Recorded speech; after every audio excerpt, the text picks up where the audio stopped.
The search party follows the child through the fields. Mosquitoes swarm around them. The smell of damp earth rises. Amarjeet stops at a patch of freshly disturbed soil and points. Men drop to their knees and start digging with bare hands. A tiny body emerges. It was Khushbu, a 6-month-old baby girl. Her skull is visibly fractured. There are bruises around her neck. The force required to fracture an infant's skull pointed to a predator with significant physical power. These were the hallmarks of a perpetrator the size and strength of a grown man. The crime took place in 2007 in Musahari, a village in the Bihar region of eastern India defined by extreme poverty. When the search party arrived at the grave, the person leading them wasn't an adult neighbor. It was an 8-year-old boy named Amarjeet Sada. When the local police took him into custody, they were met with a chilling, controlled demeanor. He showed no emotional response to the fact that he had just led them to a dead infant. Amarjeet freely acknowledged the crime. Reports state he smiled widely while describing the murder, and during his interrogation at the police station, he simply asked for a biscuit. This wasn't a tragic childhood accident. The methodical isolation of the victim, followed by a remorseless confession, revealed the behavior of a sadistic predator. The baby in the field was the final act of a year-long spree.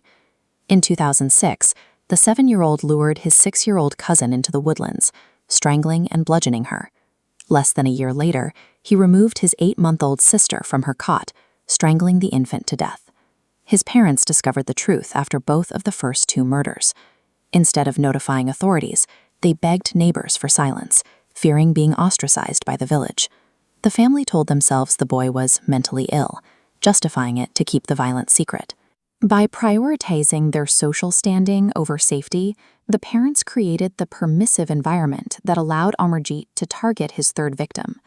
In psychology, offenders displaying chronic antisocial behavior in early childhood are known as life course persistent offenders.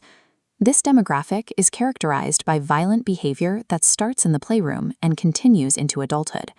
Psychiatrists diagnosed Amarjeet as a sadist who derived pleasure from inflicting injuries.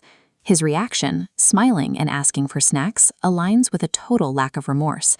Furthermore, his methodology focused on power and control, deliberately targeting helpless infants to ensure absolute dominance. At 8 years old, Amarjeet already exhibited the specific clinical markers of psychopathy. His sadistic nature was fully formed long before he reached puberty. For an adult, a triple homicide involving infants leads to the highest levels of the penal system. But the Indian Juvenile Justice Act provides a rigid shield.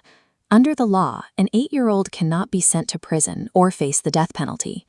Amarjeet was sent to a juvenile home and kept in solitary confinement. The facility was designed for rehabilitation, not the long-term containment of a serial killer. The law also dictates a mandatory release.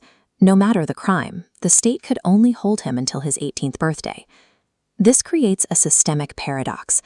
A framework built to protect vulnerable children was forced to release a diagnosed predator back into the public. In 2016, Amarjeet Sada turned 18. At that moment, the state was legally required to release him from custody. To facilitate his reintegration, the government granted him a completely new identity, scrubbing his past from public view. Official reports confirm that careful steps were taken so that he cannot be found or identified. Today, he is a man in his mid-20s, and nothing is known about his current status or location. The justice system successfully protected his anonymity. As a result, the world's youngest serial killer is currently walking among the public, and no one around him knows who he is.